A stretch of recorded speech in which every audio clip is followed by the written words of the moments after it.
Historical Reconstruction of Aryan X.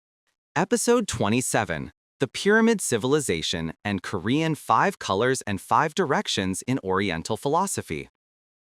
In the last episode, I explained that our ancestors, who lived in Turkmenistan, Central Asia, decided to move and settle in all directions due to the calamity of the 5 flavors, known as the Calamity of Omi. The ancestors of the Caucasian people settled on the Turkish peninsula below the present-day Caucasus Mountains. The ancestors of the red and black peoples settled in Pakistan and northern India below the Himalayan mountains. One branch of the yellow people moved to the Yunnan region below the Tibetan Plateau in southern present-day China. And the eldest lineage of humanity, the Hwangungsi, Hwangkyungshi, moved north to the lower region of the Ural Mountains in Kazakhstan. Do you know what primordial civilization was created by the ancestors of humanity who moved to the 4 corners of the earth at this time?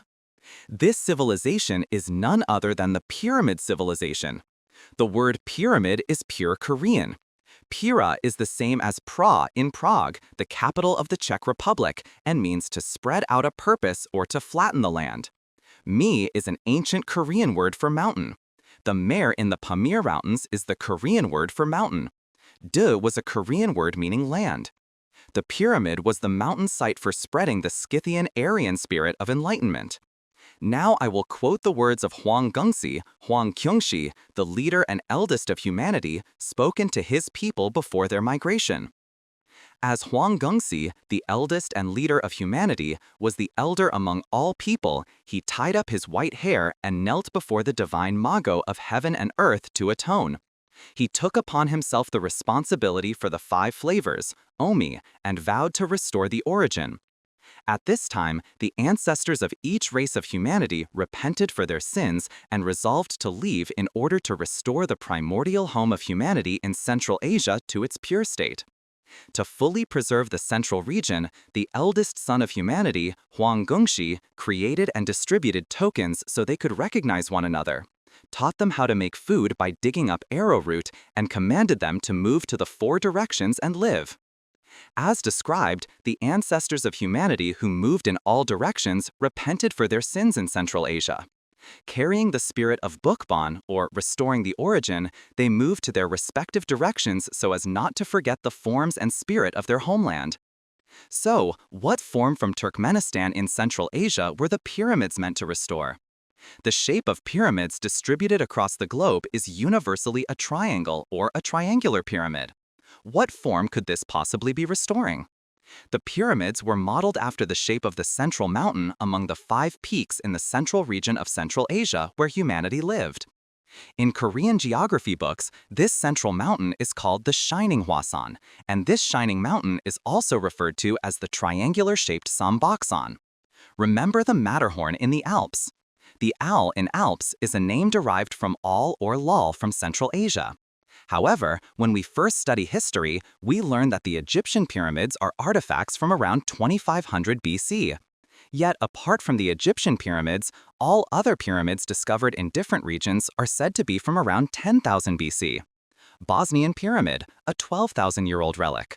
Turkey's Göbekli Tepe site, a 12,000-year-old relic. Artificial pyramid ruins near Mount Sumi on the Tibetan Plateau, 10,000-year-old relics. Xi'an Pyramid, a 10,000-year-old relic. Underwater ruins in Okinawa, Japan, 10,000-year-old relics. As the attached data shows, the actual construction date of the pyramids is 10,000 years ago. However, the forces that manipulated history artificially reduced the construction date of the easily visible Egyptian pyramids, fabricating the dates and details of all pyramids scattered across different regions to prevent us from discovering the truth about these historical artifacts.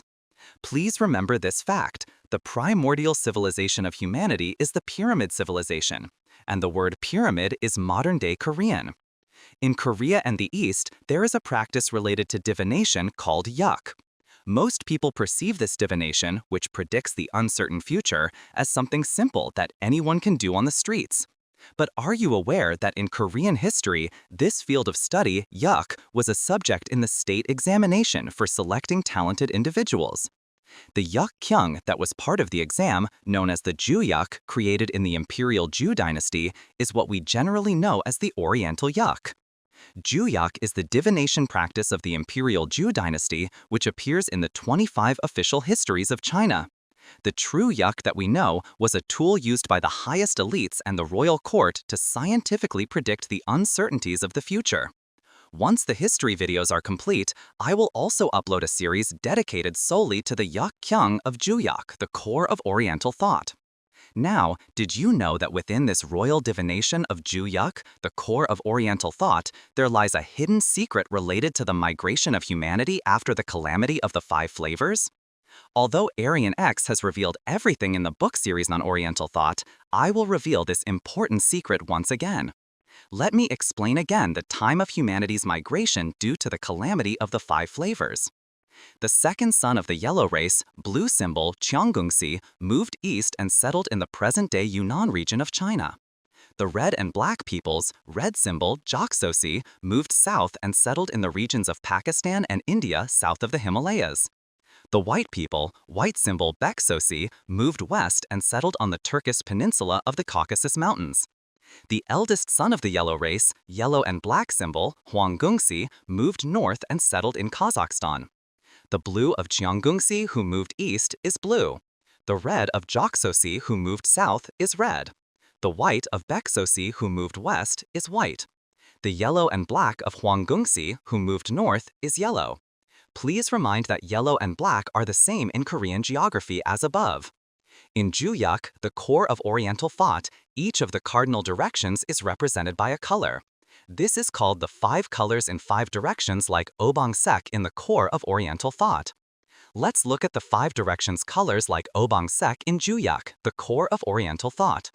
The center is yellow, the west is white, the east is blue, the south is red, the north is black. Human migration. The west is white, the east is blue, the south is red, the north is black and yellow. If we compare the colors of human migration with the 5 directions colors of Juyuk and Oriental philosophy, the west, white, east, blue, and south, red, match perfectly. It is truly fascinating, isn't it? But it's not surprising. The Obang-sek of Juyuk, the core of Oriental thought, was born by referencing the colors associated with this historical migration, so they are bound to align. However, in Juyuk, the center is said to be yellow, but the yellow moved north. And in Juyuk, the north is said to be black. There is a secret hidden here. In the Korean geography book, it is stated that yellow and black are of the same position. This means the yellow of Hwanggungsi, who moved north, can also be black.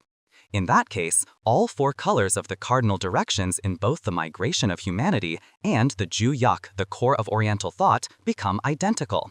The only remaining issue is that the central color yellow is located in the north. But do not worry.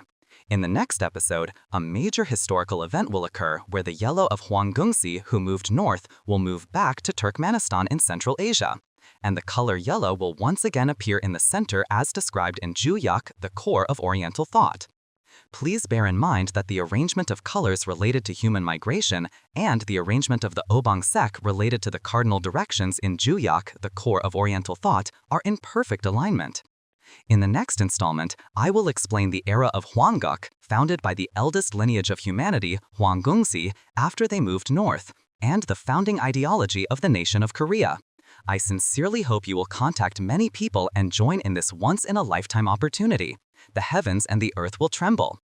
The subtitles can be translated into the language of each country, so please make use of them. If there are any issues, please contact us via the comments or Google Mail. Our Google Mail address is aryanrealhistory@gmail.com. Our YouTube channel addresses are Historical Reconstruction of Aryan X or History Restoration of Aryan X. Your subscriptions and likes are a reflection of your conscience and passion for the truth, so please do not forget them.